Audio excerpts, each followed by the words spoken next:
पर्यटनाला चालना देण्यासाठी पर्यटन विभागाच्या वतीने आता योजना आणण्यात आली आहे। पर्यटनाचं चित्रीकरण स्पर्धेचं आयोजन करण्यात येणार आहे। पर्यटन मंत्री शंभूराज देसाई यांनी या संदर्भात माहिती दिली आहे।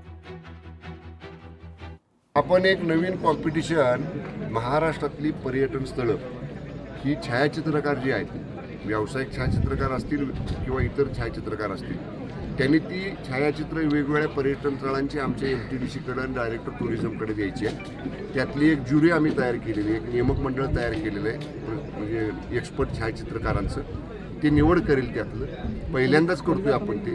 आणि अशी जी 1, 2, 3 नंबरची छायाचित्र येतील त्या छायाचित्रांना वास्ट नॅशनल इंटरनॅशनल लेवलला प्रसिद्धी देऊन ती पर्यटन स्थळं नकाशावर आणण्याचं काम या माध्यमातून आपण करतो। सुरुवात आहे अशाच पद्धतीची अजून एक सुधारित योजना जी चित्रिकित, म्हणजे त्याला आपण काय म्हणतो, चित्रफित किंवा क्लिप जशी म्हणतो तशी छोटी 2-2, 3-3 मिनिटाची व्हिडिओ क्लिपसुद्धा त्यात करावी। यासुद्धा सुधारित नियम आपण सुधारित परिपत्रक नवीन लवकरच आपण या ठिकाणी पर्यटन खात्याचं काढतो। लोकशाही मराठी ऐका, पहा, जागरूक रहा।